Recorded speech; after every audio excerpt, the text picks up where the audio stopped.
नमस्कार दोस्तों, हिंदुस्तान उदय YouTube platform पे आपका बहुत बहुत स्वागत है। मैं हूं प्रदीप डबास। आज हम बात करेंगे देश की राजनीति के एक बेहद संवेदनशील और गंभीर मोड़ की। एक तरफ राहुल गांधी कश्मीर के पुंछ में गोलाबारी के पीड़ितों से मिलते हैं, बच्चों को गले लगाते हैं और उनका मनोबल बढ़ाते हैं। वहीं दूसरी तरफ आरोप प्रधानमंत्री की रैलियों को कांग्रेस की ओर से लगाया जाता है लेकर, और इसी दौरान कोर्ट से राहुल गांधी के खिलाफ गैर जमानती वारंट इशू हो जाता है। ये वारंट इशू होने के बाद जिस तरह से मीडिया का रवैया दिखाई देता है, उस पर भी सवाल उठते हैं। तो दोस्तों, आज के इस जो पूरे विश्लेषण में हम बातचीत करेंगे मीडिया की भूमिका और देश में चल रहे सियासी उठापटक को लेकर, एक दूसरे को जयचंद और गद्दार बताने को लेकर और एक दूसरे को असंवेदनशील बताने को लेकर। सबसे पहले बात करते हैं कि राहुल गांधी के कश्मीर दौरे को सहानुभूति और संवेदना के तौर पर देखा जाए या फिर यह भी एक सियासत है। यह बड़ा सवाल है। कुछ लोग इसको सियासत बता रहे हैं और कुछ लोग जो कांग्रेस से जुड़े हुए हैं या राहुल गांधी के नेतृत्व में विश्वास रखते हैं, वो इसको एक सहानुभूति के तौर पर देख रहे हैं। राहुल गांधी का कश्मीर दौरा एक सिर्फ राजनीतिक कार्यक्रम नहीं था।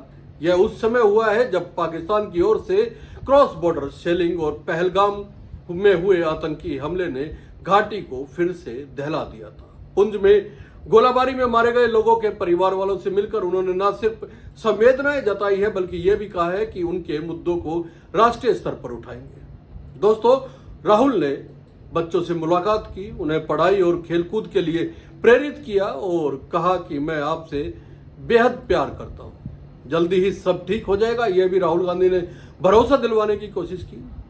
ये एक संवाद एक नेता के नहीं, बल्कि हम कह सकते हैं कि संवेदनशील इंसान की बातचीत लगती है। उनकी ये यात्रा राजनीति से ज्यादा सामाजिक संवेदना दिखाई देती है और नेता जनता के दुख सुख में शामिल होते ही हैं। तो इस तरह इसको देखा जाए, लेकिन उनकी इस यात्रा को लेके भारतीय जनता पार्टी समेत कई लोगों ने सवाल भी उठाए हैं। दोस्तों, सवाल कांग्रेस बनाम भारतीय जनता पार्टी का भी है, संवेदना बनाम रणनीति की राजनीति का भी है। राहुल गांधी के दौरे के बाद कांग्रेस पार्टी ने एक्स पर सीधे तौर पर प्रधानमंत्री नरेंद्र मोदी पर हमला बोल दिया। कांग्रेस की पोस्ट में कहा गया है कि एक देश दो नेता, यानी कि तुलना करने की कोशिश की गई है। राहुल गांधी पहलगाम हमले के तुरंत बाद कश्मीर पहुंचे, शहीद का दर्जा देने की मांग की। वहीं प्रधानमंत्री नरेंद्र मोदी रैलियों में व्यस्त रहे, यह कांग्रेस का कहना है। बॉलीवुड सितारों से मिले, लेकिन आतंकियों पर एक शब्द नहीं बोले, यह भी कांग्रेस का कहना है। दोस्तों, अब सवाल यह उठता है कि क्या यह तुलना राजनीतिक है या जनता की ओर से उठने वाले असली सवालों की अभिव्यक्ति। जब देश पर हमला होता है, जब आम नागरिक सीमा से हो रही गोलीबारी में मारे जाते हैं, तब नेता किसके साथ खड़े होते हैं? यह सवाल लाजमी है। राहुल गांधी ने न सिर्फ संसद का विशेष सत्र बुलाने की मांग रखी, बल्कि यह भी पूछा कि प्रधानमंत्री पाकिस्तान पर भरोसा क्यों कर रहे हैं। क्या वाकई में मोदी सरकार ने सीज फायर को इतनी जल्दी मान लिया? यहां सवाल सिर्फ राहुल बनाम मोदी का नहीं है।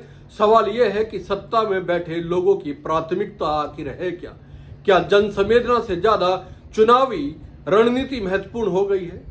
दोस्तों, अब बात करते हैं उस घटना की जिसने पूरे घटनाक्रम को और उलझा दिया है।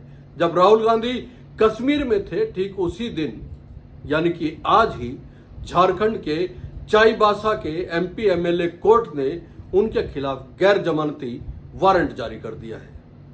मामला 2018 का है, जिसमें उन्होंने बीजेपी को हत्यारों का गिरोह कहा था। कोर्ट की प्रक्रिया चली, समन भेजा गया, राहुल पेश नहीं हुए, फिर वारंट जारी हुआ।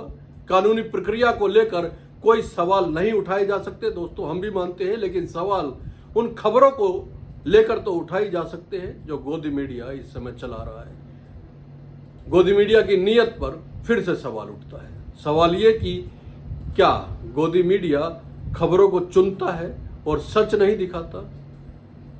यही सबसे चिंताजनक पक्ष है गोदी मीडिया का।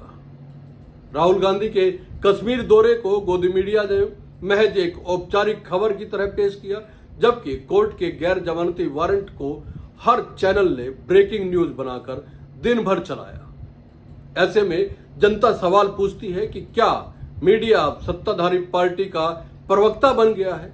क्या मीडिया अब यह तय करता है कि जनता को कौन सा नेता ईमानदार लगेगा और कौन सा अपराधी? मीडिया ने न तो राहुल के पुंज में बच्चों के साथ बिताए समय को ठीक तरीके से दिखाया, और ये मैं पूरी जिम्मेदारी के साथ कह रहा हूं, सिर्फ एक या दो चैनलों को छोड़कर किसी मीडिया में ये खबर दिखाने का सवाल ही नहीं उठता। साथ ही न ही पीड़ित परिवारों की व्यथा को बताया। दूसरी ओर कोर्ट की कार्रवाई आपराधिक नजरिए से पेश की गई पूरी मीडिया में, जबकि मामला एक राजनीतिक भाषण का है जिसमें कोर्ट में अभी सुनवाई होनी बाकी है।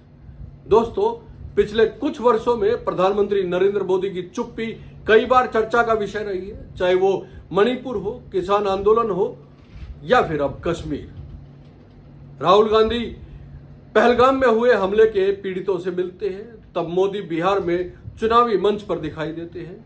इसके अलावा फिल्मी सितारों से हाथ मिलाते हैं, चुटकुले सुनाते हैं। यह सवाल ये नहीं कि मोदी चुनावी रैलियों में क्यों गए, सवाल ये है कि एक संवेदनशील मुद्दे पर उन्होंने अभी तक कोई ठोस स्टैंड क्यों नहीं लिया है? क्यों वो सर्वदलीय बैठकों में शामिल नहीं होते? और क्यों विपक्ष की ओर से उठाए जा रहे संसद के विशेष सत्र को बुलाए जाने की मांग पर कोई जवाब नहीं दिया जाता है? क्या आतंकवाद पर बयानबाजी सिर्फ तब होती है जब विपक्ष सरकार में हो? सत्ता के बीच कौन, जनता के साथ कौन? इन सब के बीच बड़ा सवाल यह है कि क्या जनता अब भी नेता को उसकी छवि से जज करेगी या उसके काम से? राहुल गांधी की आलोचना होती रही है, वे गायब हो जाते हैं, एक्टिव नहीं रहते, लेकिन जब वे मुद्दों पर खड़े होते हैं, पीड़ितों से मिलते हैं, तो क्या उनकी कोशिशों को नकार देना सही है? क्या मोदी की चुप्पी और मीडिया की तरफदारी मिलकर लोकतंत्र को एक तरफा नहीं बना रहे हैं? दोस्तों, बात सिर्फ राहुल और मोदी की नहीं है, यह लड़ाई जनता बनाम सिस्टम की है। क्या हमारे नेता संवेदनशील है? क्या मीडिया निष्पक्ष है? क्या कोर्ट के फैसले बिना किसी दबाव के हो रहे हैं? इन सवालों का जवाब सिर्फ हम नहीं देंगे, जवाब आने वाले समय में जनता देगी। वोट से, विचार से और विवेक से। अगर आपको यह विश्लेषण संतुलित, तथ्यात्मक और जरूरी लगा हो तो वीडियो को लाइक और शेयर जरूर कीजिए। कमेंट में अपने राय दीजिए। क्या आप मानते हैं कि राहुल गांधी की कोशिशें सच्ची है या महज एक राजनीतिक स्टंट है? और दोस्तों, हिंदुस्तान उदय यूट्यूब चैनल को सब्सक्राइब करना ना भूलें, क्योंकि यहाँ मुद्दे उठते हैं, छिपाए नहीं जाते। बहुत बहुत धन्यवाद। नमस्कार।